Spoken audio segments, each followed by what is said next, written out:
गिबियावनो बयखौबो बड' निउस इउटुब चेनेलनि गोदान खौराङाव बरायबाय। नोंथांमोननि थाखाय बे समाव माखासे खौरां लाबोदों। भिडिअखौ जोबजासे नायलांनो दाबाव आरो चेनेलाव गोदानब्ला अन्नानै साबस्क्राइब खालामना बेल आइकनआ अलाव होनानै ला आरो भिडिअखौ लाइक कमेन्ट शेयार खालामनो गुरै खावलायबाय। दानिया फैदो दिनैनि खौराङाव। गिबि खौराङाव दङ बड'फा उपेन्द्र ब्रह्मनि 33थि रुंसारि सानखौ दुलाराय बर' फरायसा आफादा क'क्राझार जिल्लानि सिङाव थानाय दतमानि थुलुंगाफुरियाव फालिबाय। हाबाफारि बायदियै फुंबिलनि आरज गाबखांनायनि उनाव आफादनि फिरफिलाखौ बिरहोयो एबसुनि लोगो आफादगिरि खोरोमदाव औवारि बिथाङा।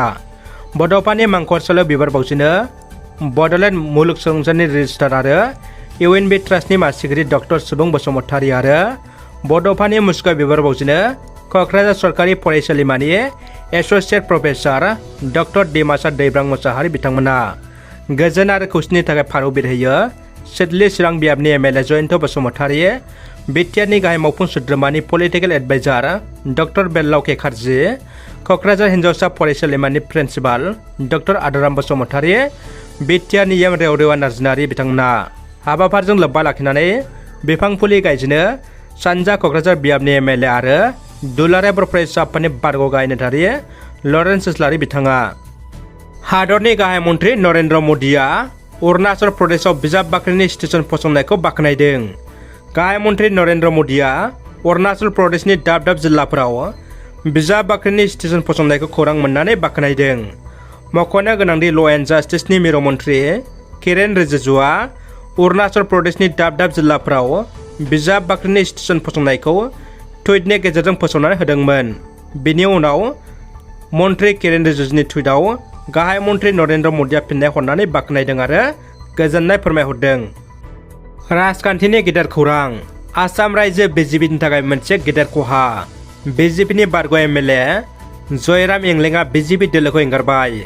आसामनि कार्बि आंलं जिल्लानि हावराघाट समितिनि बारग' एमएलए आरो बिजेपि दोलोनि सोद्रोमा जयराम इंलेंआ मैया 1 मे खालि स्टेट पार्टी प्रेसिडेन्ट प्रभेश कलितानो गांसे लाइजाम गथायनायनि गेजेरजों बिजेपि दोलोखौ एंगारबाय होननानै खौरां मोननाय जादों।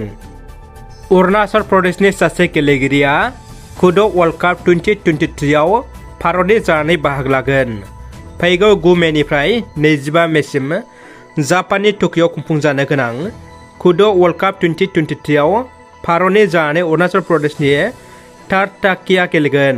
मख'नो गोनांदि फैगौ 10 मे खालि भारतनिफ्राय गासै 11 हौवाफोर आरो गासै 9 आइजोफ्रा कुड' वर्ल्ड काप 2023आव बाहागो लानो थाखाय जापानसिम रावना होगोन होननानै अरुणाचल कुड' एस'सिएशननि गाहाय नेहाथारि थार गाम्बुआ फोरमायथिना होदों।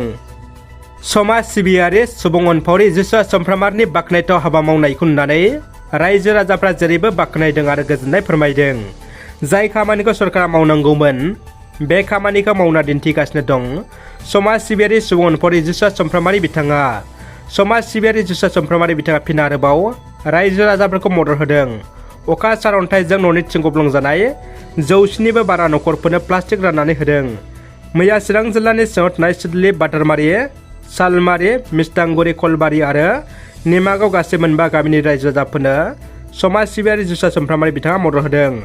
बिथांनि बेबायदि सुबुं अनफावरि हाबाखौ रायजो राजाफ्रा जोबोद गोजोननाय फोरमायदों। जोबोद दुखुनि खौरां। बिटिआरनि तामुलपुराव मैदेरनि गाग्लोबनायजों सासे सुबुंनि जिउ खहा जादों। बिटिआरनि तामुलपुराव थानाय गयबारि ओनसोलाव मासे हाग्रानि मैदेरनि गाग्लोबनायाव सासे सुबुंनि जिउ खहा जादों होननानै मैया 1 मे खालि खौरां मोननाय जादों आरो बे जिउ खहा जानाय सुबुंखौ राजन प्रधान होननानै सिनायथिनो हादों। दानिया फैदो जोबथा खौराङाव। बुरासा प्राइमारि इउपिपिएलनि आफादगिरि सन्जीब बसुमतारीनि खौरांगिरि मेल। थांनाय 22 एप्रिलाव गसाइगाव खासियाबारि आर'नाइ गेवलां गेलेग्रा फोथाराव BPF राजखान्थि हान्जानि मोनसे सुबुं रेलि हाबाफारियाव सा 26 बिजेपि आरो इउपिपिएलनिफ्राय BPF राजखान्थि हान्जायाव हाबफैनो होननाया नंखाय होननानै खौरां मेलनि गेजेरजों खेंफोरथि होदों।